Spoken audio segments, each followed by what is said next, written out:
Welcome to The Debrief, where we talk with the Washington Examiner's top journalists about the headlines they're covering this week and where the story's going next. I'm Sarah Westwood, and I'm here today with commentary editor Conn Carroll.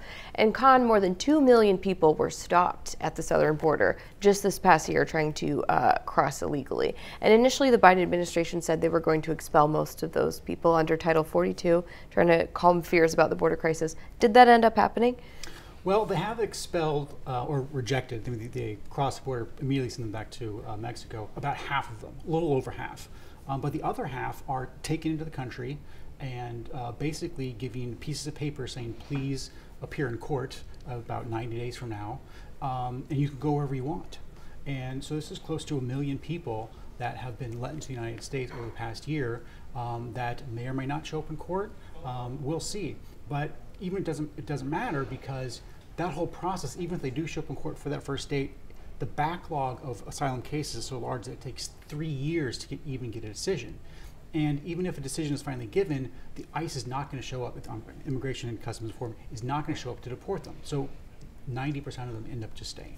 You wrote an editorial this week about how DHS Secretary Mayorkas essentially admitted a failure of the Biden administration's policies when talking to Border Patrol agents. What did he say?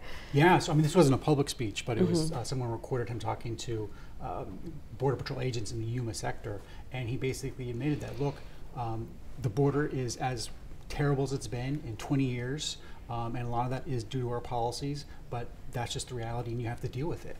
And the Border Patrol agents were not happy. And Mayorkas has also said this time publicly that entering the country illegally is not enough of an offense to be deportable. Essentially, the Interior Enforcement had sort of changed in that way. How is that consistent with what President Biden and Kamala Harris have said over this past year about encouraging migrants not to come because they'll be turned away? Oh, it's completely inconsistent, right? So this is an interview he gave with CBS where he was trying to assuage liberal audiences that, look, we're not Trump, we're trying to change the immigration system. And his quote was, we have fundamentally changed immigration enforcement in this country. And he's right, they have. They've specifically said, look, if you come to this country illegally, we're not going to deport you unless you do something else. So for all those million immigrants that we talked about earlier who are going to apply for asylum, that process takes 3 years.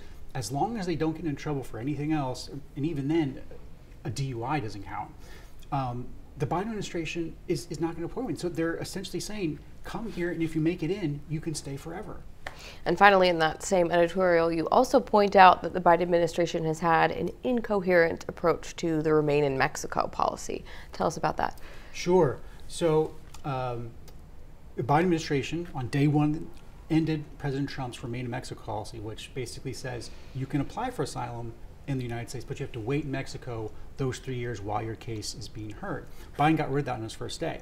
But then Texas and Missouri sued in federal court and won a court order saying, no, you have to re-implement that policy because you can't just let people in and go wherever they want to go.